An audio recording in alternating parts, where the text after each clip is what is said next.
Sasa and Joel, siyempre ang una-una sa lahat ang pagmamahal sa Diyos. Kung makalilimot sa kanila.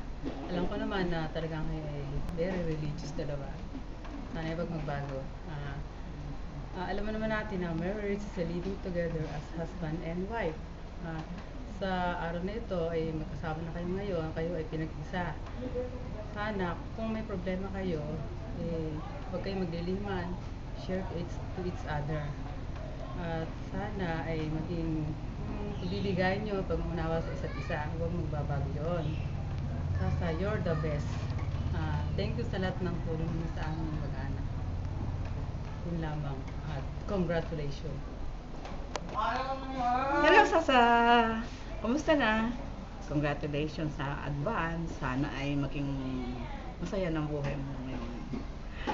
Lagi ka lang, alam ko naman, lagi ka malapit sa Diyos. Kaya patuloy mo pa lang yan. At sana ay lalong magkaroon ka na ng baby. Hi! Bye-bye!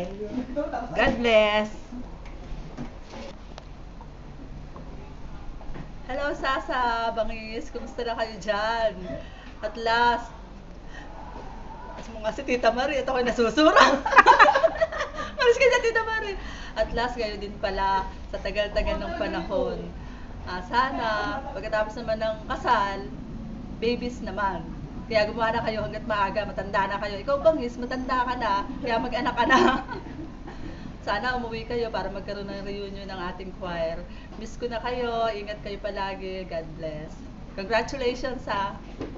Bye! Hello, Pangis! Hello, Sasa!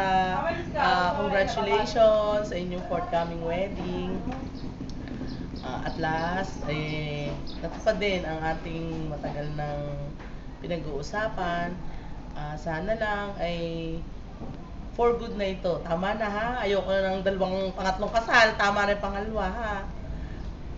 Tsaka sana magka-baby na. Pati ako, sana magka-baby na tayong dalawa.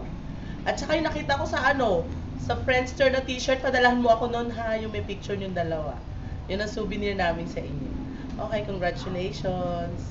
Bye! Okay, patay na.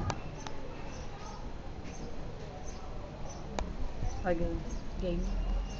Hello, paring Bangis, maring Sasa. Sa wakas, natuloy din ang dream wedding nyo. Masasabi ko lang ay ingatan nyo ang isa't isa. Ingatan nyo ang inyong pagsasama. Kung may problema, pasensyahan lang. Huwag pagsasabayin ang init ng ulo. At sigurado ako sa tatagal ang inyong relasyon. Ang una sa relasyon ay ating God. Alam naman namin na yun ay nasa puso ninyong dalawa. Ingat palagi, more babies to come. God bless.